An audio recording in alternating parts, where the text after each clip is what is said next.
your celebration of the literary arts here in Saskatchewan. Today, I'm very pleased to welcome Kelly-Anne Riess. Now, Kelly-Anne is the author of 3 books, I Love Saskatchewan for Children, The Saskatchewan Book of Everything, which everyone should have a copy of, and To End a Conversation, which is a book of poetry. And I think everyone should also have books of poetry. Kelly-Anne is going to talk to us a little bit about a project called Wanderlust, which features a number of Saskatchewan writers. Kelly-Anne, welcome to the show. Hi, welcome. I think welcome to you too. Thank you. So we'll start just by talking a little bit about Wanderlust, because that's turned into something that has grown, I think, bigger than what was first anticipated with that project. Yeah, so Wanderlust was an anthology edited by Berna Barclay. So she got together some writers, because it's Saskatchewan, we all kind of know each other, right? So it's hard not to know your editor, I guess, in these parts. But yeah, so she invited a collection of writers to submit some work, and it's a surprising collection. Like, there's a Viking story, a bus story. It's just books all about traveling, and it's just amazing how many writers were writing about Wanderlust. So, and maybe that's what we do as writers. We're always living in our heads. If we're not traveling literally, we're traveling in our imaginations. And one of the cool things with this book is that you get together and you do readings, and tell me a little bit about that process. Yeah, so that was a very interesting process for me, but Berna is very inventive. So she really wanted to get to the heart of the stories. So she hired an acting coach. And so we did 2 big, huge rehearsals, which I'm not an actor, but and so we dramatized little scenes out of the short stories. And yeah, it was just really interesting. And we had a musician that came and played, did little musical interludes that kind of spoke to the stories. So it was just a really interesting experience. And you've taken it on the road. You haven't just done that in one community. You've had a few different showings. So we took it to all the big cities in Saskatchewan. So Regina, Saskatoon, Moose Jaw.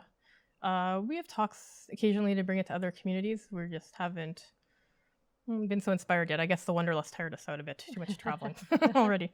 And then we also we're talking about taking it into Alberta, maybe Manitoba a little bit. But yeah, we're just kind of getting our second wind.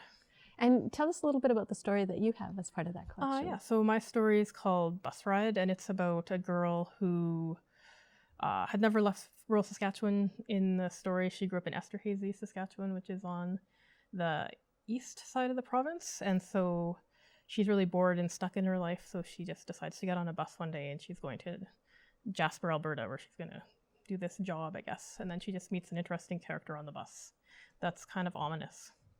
And then it's my plan is to make it part of a bunch of connected short stories. So I'm not too far ahead on that project yet. I've only written 2 stories. I'm working on the 3rd connected story right now. So it's still a really new work for me. So.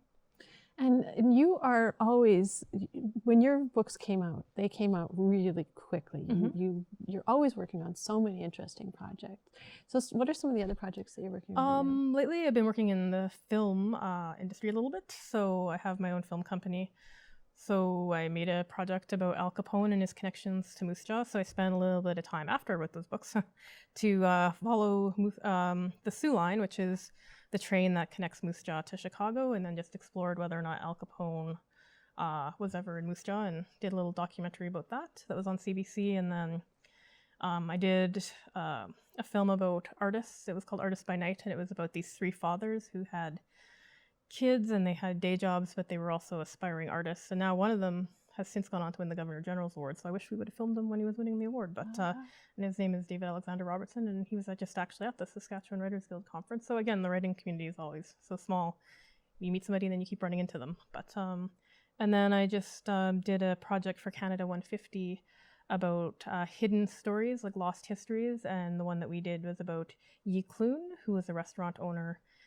In the 1920s, he was Chinese and he had some racism brought upon him. He wanted to hire white waitresses, but he wasn't allowed to do that at that time. So yeah, it was interesting exploring his story. And as part of that project, we unveiled a statue in his honor in a park in Regina. So yeah, it's just been some interesting times. And that was an interesting project because it had links to other cultural organizations in Saskatchewan. So was it the Sask History and Folklore? Yeah, that's right. So yeah, we partnered with Concordia University and then Sask History and Folklore and the University of Regina, Ken Leighton Brown. He is a professor who just specifically studies Saskatchewan Chinese history, like early on in the 1920s. And I know you can't tell, but I grew up in the Chinese Cultural Association. My brother's Asian, I'm white, but we grew up doing mosaic in Regina for the Chinese Pavilion. We were involved in the martial arts. My brother was the Chinese youth ambassador, even though he's Korean, but I mean, so yeah, so we did grow up. So we actually connected with a lot of the people that we grew up with. So like the writing community, the Chinese community is very small. And so yeah, just a lot of friends were involved in that story or had relatives. They knew the people we were interviewing, so.